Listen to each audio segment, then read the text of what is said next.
Hola amigos, nos encontramos de nuevo en estos webinars de alfabetización filosófica. Quedamos en Nietzsche, quedamos en el romanticismo, quedamos en la crítica a la ilustración, quedamos en la crisis, podríamos decirlo de alguna manera. Y bueno, ahora esto genera una serie de problemas, digamos, bastante importantes. Y aquí aparece un pelado muy conocido, que es Michel Foucault. Michel Foucault se inspira en Nietzsche en esto de la duda y en Descartes, el viejo Descartes. La duda de Descartes, si ustedes recordarán, era una duda metódica. Él, antes de empezar su ejercicio, dice, bueno, yo voy a dudar de todo, pero esto es una duda metódica. No es que yo realmente crea que hay un genio maligno que me engaña, no. Si yo creyera eso, dice él, yo estaría loco. Bueno, resulta que ya con Foucault dice, ¿y qué pasa si estuviera loco? Y él busca, de alguna manera, rescatar sentido desde la locura, lo cual es bastante curioso, por decirlo menos. Y él empieza a observar este tema del poder. Ahora, Michel Foucault era homosexual. Esto no tendría mayor importancia, de no ser porque su experiencia homosexual, que forma parte de su pensamiento, lo llevó a ser primero un criminal, porque en alguna época en que la homosexualidad se criminalizaba, después un enfermo, porque después se considera una enfermedad, tal, no me acuerdo cuál DSM, que son los libros donde están los diagnósticos y tratamientos de las distintas enfermedades mentales, y después nada, bueno, después sí le dio SIDA y estaba enfermo de verdad, digamos, pero bueno, el caso es que él dijo esto de estar enfermo, de estar sano, esto de estar de ser un criminal o ser una persona buena, de dónde viene. Y él desarrolló una teoría que se llamó la teoría del poder pastoral. ¿Qué quiere decir el poder pastoral? Dice, nosotros le creemos al médico no porque el médico sepa medicina, sino porque el médico está vestido de blanco, tiene un estetoscopio y tiene los símbolos del poder, que en este caso es el poder de la institución médica. Y bueno, resulta que son estos símbolos los que nos hacen creerle al médico más que su conocimiento, que la mayoría de nosotros en general no comparte. Nosotros no sabemos lo que somos médicos, pero creemos que sabe. Y creemos que sabe precisamente por estos símbolos de poder que son la bata blanca, la consulta, etcétera, etcétera. Y ante eso nosotros nos confesamos, le decimos todo al médico para que el médico nos cure. Esto se parecía mucho a la relación, dice Foucault, estoy citando Microfísica del Poder, Vigilar y Castigar, y parte de la historia de la locura, es un popurrí bastante importante de esto. Esto tiene que ver con el poder pastoral porque se parece mucho al poder que tenían los sacerdotes sobre los feligreses durante la confesión en la Edad Media. Entonces, él dijo que lo que había eran todos estos micropoderes, de ahí viene micromachismo también, de Foucault. Eh, bueno, el caso es que estos micropoderes eran el pequeño poder que sostenía, así como el médico, el académico, etcétera, etcétera, basado más que nada en los símbolos del poder que en el poder mismo, que en el conocimiento mismo que ellos dicen detectar, el cual es de alguna manera relativizante. Foucault se hizo sumamente popular, muy popular hasta el día de hoy, es muy popular en Chile, sobre todo, aunque, bueno, la Facultad de Filosofía de Chile, al menos, es muy popular. Muchas facultades de sociología, etcétera, etcétera. Y bueno, después de Foucault vino un caballero llamado Lyotard que continuó la obra de Foucault, y este caballero habló que la historia de Occidente tenía tres grandes relatos. Uno era el relato cristiano, después vino el relato capitalista, después el relato comunista. Después de la caída del muro, dijo él, que se acabaron estos metarrelatos, estos grandes relatos o metarrelatos, eran relatos omniabarcantes que abarcaban toda la historia del mundo. Usa palabras raras, lo digo nuevo, es una historia que explica toda la historia. Eso es un metarrelato, o un gran relato. Lyotard dijo que estos grandes relatos se habían acabado, siguiendo también a Foucault, era como la consecuencia lógica del discurso de Foucault. Bueno, como les decía, Foucault se hizo ampliamente popular y estos grandes relatos dejaron de ser importante, había que estar en los microrelatos, y uno filósofo de esta corriente llamado Gianni Vattimo incluso llegó a bautizar él mismo su propio pensamiento como pensamiento débil. ¿Por qué débil? Porque no era un pensamiento normativo, no era un pensamiento obligatorio y que no excluía a otros. Pensamientos anteriores, por ejemplo, Descartes mismo, por ejemplo, cuando él piensa de una manera, él termina con Santo Tomás, él termina con San Agustín y crea una nueva. Esto no pensaba hacer esto, sino que eran micro relatos, micro pensamientos, ver el multiculturalismo, todo esto se sonaba súper canchilupi, era súper buena onda. De aquí se tomaron las minorías sexuales, etcétera, etcétera, las minorías culturales, todo esto era maravilloso, sonaba súper lindo. Sin embargo, un filósofo alemán llamado Jürgen Habermas, de la escuela de Frankfurt que ya mencionamos, le dijo un día a Foucault: usted es un neoconservador. ¿Cómo? Dijo, no solo Foucault, mucha gente.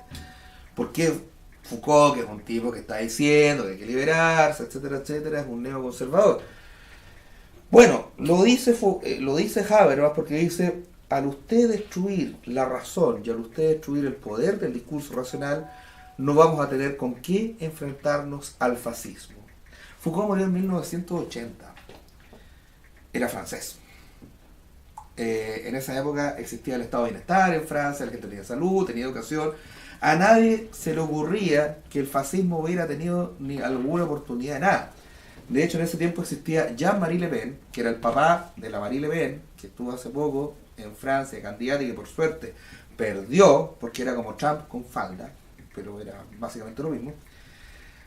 Pero en ese tiempo Jean-Marie Le Pen era terriblemente marginal, a nadie se le ocurría que había que combatir el fascismo. Sin embargo, a Jürgen Habermas, que era nuestro paladín de la escuela de Frankfurt, dijo: usted nos está dejando inerme frente al fascismo.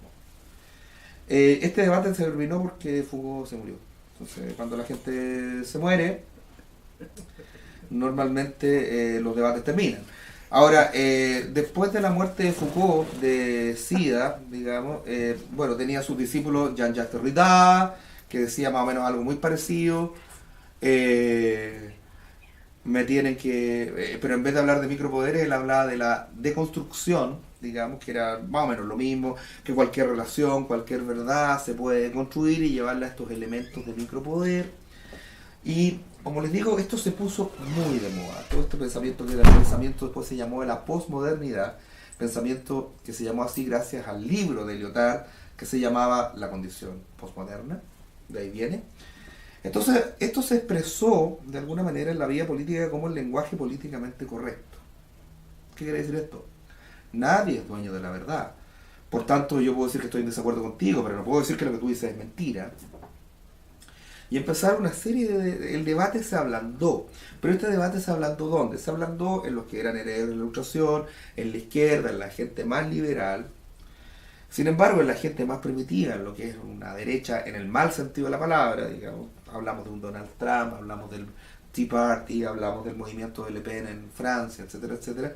La retórica no se ablandó. Siguieron con su retórica anterior. Y ocurrió lo que decía nuestro amigo Jürgen Habermas, que todavía está vivo, por lo menos hasta ayer estaba vivo, tiene como 100 años, pero ahí está. Ocurrió lo que decía Jürgen Habermas, que nos quedamos inermes frente al discurso neofascista, y bueno, y así sale Donald Trump, y eso es un poco donde estamos ahora. Llegar a este punto es importante porque aquí nos damos cuenta cómo la filosofía efectivamente configura el mundo político. Cuando el mundo político se configura a través de la filosofía, tu vida privada y tu vida social, el hecho de que ganes más o menos plata, etcétera, etcétera, es importante y está basado en las ideas.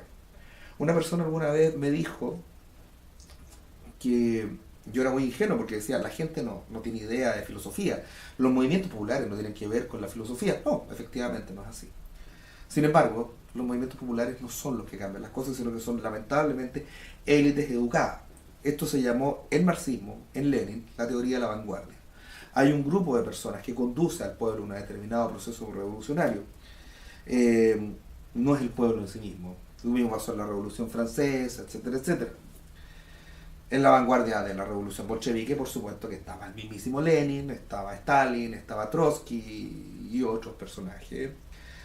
Pero no era el pueblo el que estaba creando, Entonces, hay mucha gente que trata de alguna manera de crear lo que se llama el poder, la organización social de base, etcétera, etcétera, pero siempre, para cualquier cosa hay que tener algún tipo de ideas detrás. En este momento, esta es la crisis en la que estamos ahora, eh, y todo esto viene de la lucha de la ilustración versus el romanticismo. Habíamos hablado, cuando digo romanticismo la gente se imagina cosas lindas, pero yo digo, oye, Hitler era un romántico, Mussolini era un romántico, complejo. Románticos, ¿por qué? Recapitulemos, porque apelan a la emoción y no a la razón para lograr sus objetivos. Eso es romanticismo. El romanticismo desconfía de la razón, quiere volver a rescatar el valor de la emocionalidad, etcétera, etcétera. Y bueno, en eso estamos. Esa es la lucha ahora. Hay pensadores contemporáneos. Estamos en este momento, ahora sí estamos aquí. Ahora, claro, estamos aquí. Entre medio hablamos de Marx, entre medio hablamos de Hegel, pero no pudimos profundizar en ello porque son pensadores complejos, muy complejos. En una próxima sesión vamos a volver a retomar un poco a Hegel, vamos a hablar ya directamente de Hegel y de Kant de nuevo, porque ahora vamos a entender a lo que ellos se enfrentan. Ahora estamos en un enfoque propiamente dialéctico. Ahora nos estamos dando cuenta que esto no es una línea progresiva, como la tuve que plantear en una primera instancia, por razones pedagógicas, saber de qué estamos hablando, pero esto no fue así. Siempre han habido pugnas, siempre hay graves problemas en todas estas cuestiones filosóficas, y de eso es de lo que se trata. Pero bueno, eso es. En este momento la filosofía de la posmodernidad en Chile, por ejemplo, y tengo miedo de que muchos colegas míos me crucifiquen porque estoy diciendo cosas malas de Foucault. Foucault, por otro lado, tiene grandes contribuciones al pensamiento político que se usan incluso hoy, conceptos de biopolítica, por ejemplo, que es biopolítica, un tema interesante, lo vamos a ver, que después evolucionó a psicopolítica, Byung-Chul Han, un filósofo que está de moda, que está joven, vivo y escribiendo libros todos los años, un tipo que está vivo. Estamos en el presente. Pero para entender este presente, tenemos que entender las referencias. Se refieren a Marx, se refieren a la ilustración.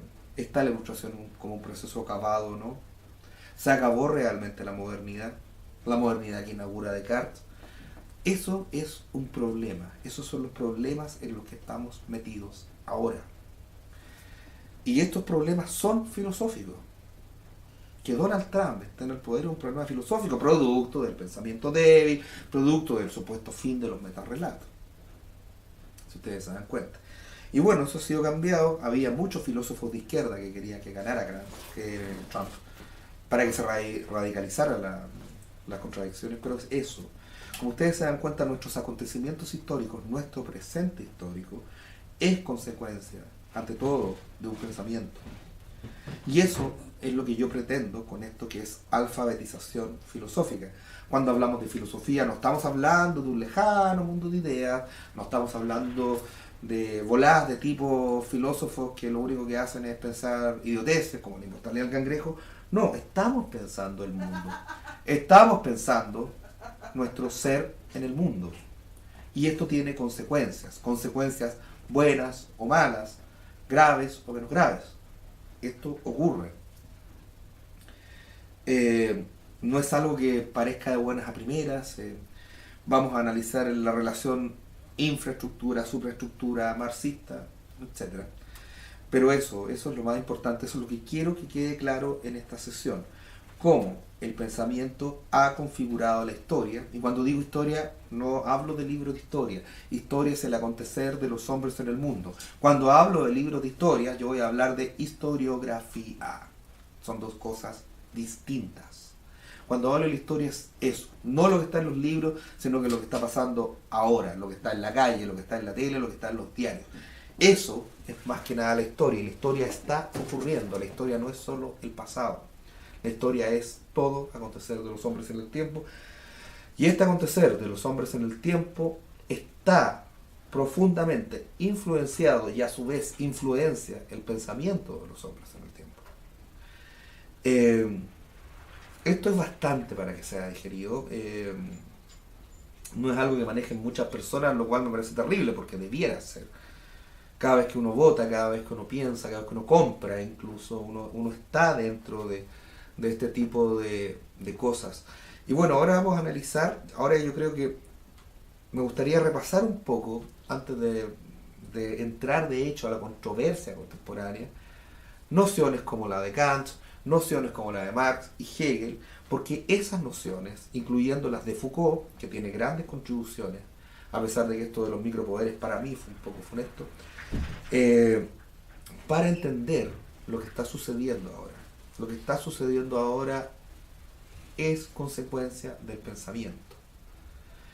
Y bueno, vamos a dejarlo hasta aquí por hoy. Vamos a entrar en algunas materias, ver conceptos de infraestructura y supraestructura, hablar nuevamente de la lucha de clases como motor de la historia, porque la lucha de clases sigue presente. Ahí tenemos a Marx, digamos. Hablar de este movimiento dialéctico, tanto el espíritu, que vamos a llamar ideas, porque esto de llamar el espíritu es una cosa muy extraña, y, y también el movimiento de la lucha de clases, todo lo que está sucediendo, todo lo que está pasando, la acumulación del capital en pocas manos. Este tipo de cosas son las que tienen que ver también con el pensamiento. Y bueno, eso sería todo por hoy. Los dejo hasta la próxima. Y bueno, nos estamos viendo en una próxima encuentro de alfabetización filosófica. Espero que ahora lean los diarios y que se den cuenta de lo que está pasando tiene consecuencias, está basado a su vez en cuestiones filosóficas, cuestiones que sucedieron. Nos vemos en la próxima. Gracias.